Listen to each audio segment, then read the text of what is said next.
तो सखी कथा सुन करके गई और कथा में व्यास जी बता रहे, बोले लाला घर घर जावे माखन चुरा के आवे। और बोले गोपी नयो नयो नूतन नूतन माखन निकारे ताकि लाला को लोभ आवे चुरावे को। तो वो गोपी अपने घर गई, घर जाकर के वहां माखन मथो, और वो माखन मथते समय हमेशा तो यूं सोचती लाला मेरो खावेगो, मेरो पति खावेगो, मेरी सास खावेगी, सबके काजे माखन निकालूं, घी बनाऊंगी। लेकिन आज वो दही मथते मथते मन में विचार कहा कर रही है, काश मेरे यहाँ को निकरो भयो माखन कभी श्रीनाथ जी पावे, और मैं जाकर के नहीं पवाऊं, वो मेरे घर आके पावे। वहां ने कहा कि मक्खन निकाल करके मटकी में भर के, और मन में विचार करने लगी, बोले अब उनको कहा पता होगी कि मेरे घर मक्खन निको है, इतना बड़ा संसार, वो तो सबको ध्यान रखें, उनको कहा पता होगी कि मेरे घर में मक्खन धरो है। कोई बात ना, मैं ही बता के आऊं। मक्खन की मटकी संग में लेकर के गई और श्रीनाथ जी के मंदिर में खड़े है के, और वो दूर से मक्खन के ऊपर की मटकी को भाग हटाए के ऐसे ठाकुर जी को दिखा रही है, लाला धौरी गैया के दूध को जमाए करके दही बनाए और वाकू मत करके बढ़िया मक्खन निकारो मैंने, आहा ऐसी सुगंधी आ रही है, कोई को ना दूंगी मैं, तेरे काजे निकारो है, तू आजा घर पे आके या कुछ चोरी कर ले जा, मैं कोई सो ना कहूंगी, तू बस चोरी कर ले जा। और ठाकुर जी को दिखा रही है दूर से मटकी। एक दिन है गयो, ठाकुर जी नहीं आए, दूसरे दिन फिर पहुंच गई, फिर दिखावे ठाकुर जी फिर भी नहीं आए। अब तो वाको नियम बन गयो, रोज मक्खन निकारे, और बोली मैं देखूं कब तक नहीं आवे को, रोज पहुंच जाए और ठाकुर जी को मक्खन दिखावे। ठाकुर जी के लार टपकन लगी होठन में से वाक्य मक्खन को देख करके। और वही श्रीनाथ जी तो बिल्कुल मूर्तिमंत है कि खड़े हैं, सब दर्शनार्थी दर्शन कर रहे हैं। सामने कीर्तन गा रहे थे श्री कुंभनदास जी, बूढ़े बुजुर्ग से बेचारे। कुंभनदास जी कीर्तन गा रहे, और कीर्तन गाते गाते कहा देखो ठाकुर जी के लार टपक रही है यहाँ पे, और लार टपकती देख के श्री कुंभनदास जी मन में सोचने लगे, हो जय जय को कछु भोजन को मन कर रो दिखे।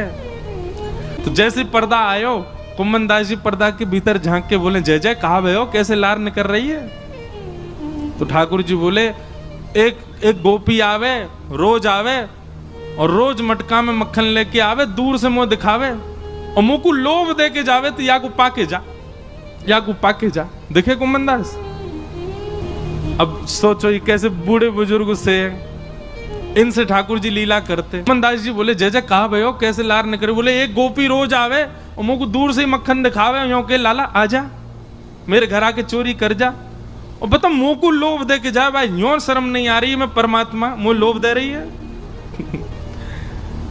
कुंभनदास जी बोले, अरे ब्रज के लोग तो बड़े भोरे हुए, जय जय कोई बात ना है, आप दूर से ही स्वीकार कर ले, दूर से ना मेरी लार यही मारे निकरी, अब तो मोर खावे कोई मन है रो है। बोले हजारों वर्ष है गए भैया, कृष्ण लीला के बाद चोरी ना करी, मेरो बहुत जोर ते मन है रोए, बाग गोपी के यहाँ चलें, चल के चोरी करिए। कुंभनदास जी बोले, भगवान बन गए हो अब आप, दूर दूर ते लोग दर्शन करवे आमे आपके श्रीनाथ जी रूप में, वहां के यहाँ जाके चोरी करोगे, पता चल गई तो कैसी निंदा होगी। ठाकुर जी बोले, निंदा कम है हमारी, दुनिया चोर कह के बुलावे, और कहाँ निंदा होगी। निंदा की चिंता ना है, मुख तो भैया वह माखन खावे को मन कर। और वह गोपी को भाव इतना बढ़िया लगे, कुंभना तू मेरी जगह खड़े है कि देखेगो तेरे मुंह में लार आ जाएगी, ऐसा बढ़िया मक्खन निकाल के और दूर ते दिखावे। कुंभनदास जी बोले, कहा करनो बताओ। बोले, रात्रि में जैसी शयन है जाए मंदिर को, सोई तू पीछे खिड़की पे आ जाइयो, और मैं खिड़की से छलांग मार के बाहर आ जाऊंगा, तेरे कंधा पे बैठ के दोनों चलेंगे चोरी करके आवेंगे। कुंभनदास जी बोले, बड़ो बूढ़ो आदमी में मुंह पे चलो फिरो जाए ना है, आपको लेके कंधा पे कहां जाऊंगा मैं। ठाकुर जी बोले, कुंभना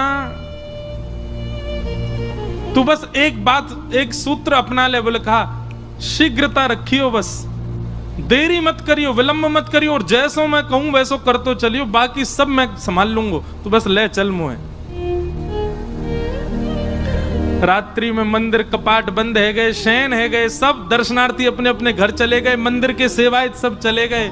वास में कुंभनदास जी मंदिर के पीछे खिड़की पर जाके खड़े भये और शयन के वस्त्र धारण किए, थोड़ी छोटी सी पाग पहन रखी है, गले में 2 माल धारण कर रखी हैं। श्रीनाथ जी ने अपने मूर्तिमंत रूप को सचल बना लियो, हाथ पांव सब सीधे है गए ठाकुर जी के, और खिड़की से ऐसे निकल करके बाहर आए, कुम्मन दास के कंधा पे बैठ गए, दोनों पांव लटका लिए और सिर पकड़ करके ठाकुर जी ऊपर बैठ गए। अब तो छवि देखो कितनी सुंदर। अब ठाकुर जी कह रहे हैं कुम्मना, हाँ यहाँ से सीधो चल, आगे पोखर आएगी बात दाएं को मुड़ जाइयो, फिर माते आगे तो बाएं को मुड़ जाइयो। कुम्मन दास जी तुम कब हुआ है वाकई यहाँ? बोले मैं गयो ना हूं, वो गोपी रोज आके मुझ को बता के जावे कि माँ मेरो घर है, आ जाइयो लाला। कुम्मन दास जी के नेत्रों में आंसू आ जाते, आहा कितने बड़भाग, ये लीला मेरे साथ घट रही है, मुझे अनुभव हो रहा है, कितना कितना सुख है मेरे लिए। और ठाकुर जी कुम्मन दास जी के संग गए और वह गोपी के घर में ऊपर ते छत पे ते प्रवेश कर गए, सब सो रहे हैं गहरी निद्रा में, और ठाकुर जी कह रहे हैं अचक अचक के चल, आवाज मत करियो नहीं तो आ जाएगी गोपी। ओ देख कुम्भना वो टंग रही मटकी, ले चल बा के पास। कुम्मन दास जी पाम पकड़ रखे, नेक नेक से पाम है ठाकुर जी के, पाम पकड़ करके ले गए। सोई ठाकुर जी ने अधर सिर पकड़ करके यहाँ तो दोनों पाम रख लिए और सिर को नेक छोड़ के अपनो नेक बैलेंस संभालो, गिर नहीं जाऊं, और तुरंत वो मटकी पकड़ ली, छीका पे लटक रही ऊपर। अब तो ठाकुर जी निकार निकार करके प्रेम से पामे। कुम्मन दास जी बोले अकेले अकेले पाओगे नेक दे दो नीचे प्रसाद। सो ठाकुर जी मक्खन लेके अपनी जीभ से चाटे और अपनो झूठो मक्खन ही ले कुम्मना। अब कुम्मन दास जी के कभी आंख पे लग जाए, कभी नाक पे लग जाए, कभी मुंह पे लग जाए, पर कुम्मन दास जी के तो रोम रोम नृत्य कर रहा है, नेत्रन से अविरल अश्रुधार गिर रही है। आहा ये लीला ठाकुर जी की कैसी मधुर। कुम्मन दास जी बोले नेक देखूं तो सही है चोरी की लीला है कैसे रही है। तो कुम्मन दास जी ऐसे पाम पकड़ के जैसे ही ऊपर देखने लगे, सो महाराज ठाकुर जी तो मक्खन निकार निकार करके पा रहे हैं, और ठाकुर जी की धोती है का वो ढीली है कि नीचे को खिसक रही है। दास जी बोले जय जय जय जय संभालो, हो है जाएगी नहीं तो हो। जैसे ही कुम्मन दास जी ने कही, सोई ठाकुर जी ने चार भुजा प्रकट कर ली, दो भुजा से तो धोती पकड़ के खड़े और दो भुजा से मक्खन चुरा रहे हैं। बोले चतुर्भुज भगवान की।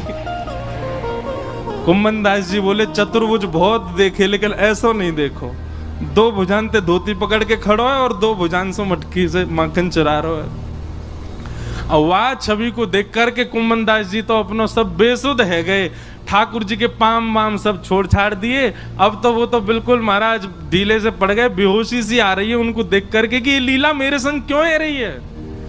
ठाकुर जी ए कुम्मना तू हिलकाई करो, ए कुम्मना ऐसे मत कर मटकी गिर जाएगी। अब कुम्मन दास जी तो मूर्छा में आ गए, ठाकुर जी के हाथ से मटकी गिर गई और जैसे ही फूटी घर के सबरे लोग चोर चोर चोर आ गए हो, चोर आ गए हो, चोर आ गए हो। कुम्मन दास जी तो नीचे गिर गए, ठाकुर जी ने छींका पकड़ रखो, लटक गए ऊपर। और लटके लटके ठाकुर जी ने देखी भाई आज पकड़े जाएंगे, तो जोर की एक छलांग मारी और ऊपर से भाज के महाराज ठाकुर जी तो भाज गए, कुम्मन दास वहीं रह गो। इतने में ही गोपी आई, गोपी ने आके कही कौन चोर है, या में डंडा दो। दो चार डंडा मार दिए महाराज, लेकिन कुम्मन दास जी को कहां पीड़ा होनी। जब लालटेन जला करके देखी तो गोपी बोली ये तो कुम्भन दास बाबा है, मंदिर में कीर्तन गावे।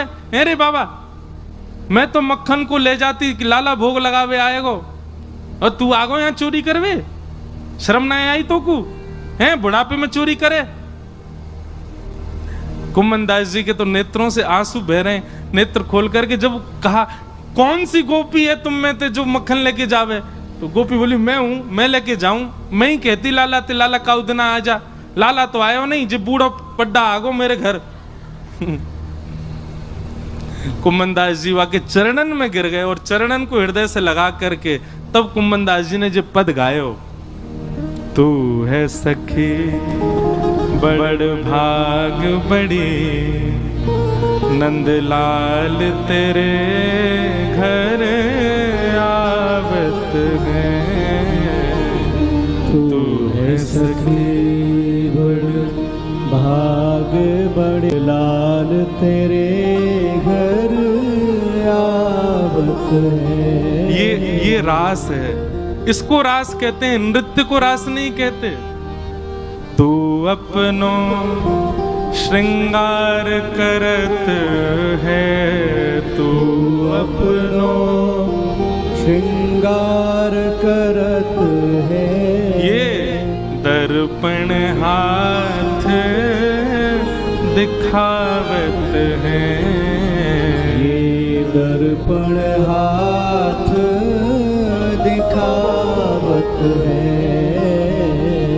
तू है सखी बड़ भाग बड़ी, गोपाल तेरे घर आवत है। तू है सखी बड़ भाग बड़े, गोपाल तेरे घर आवत है। बोल श्री राम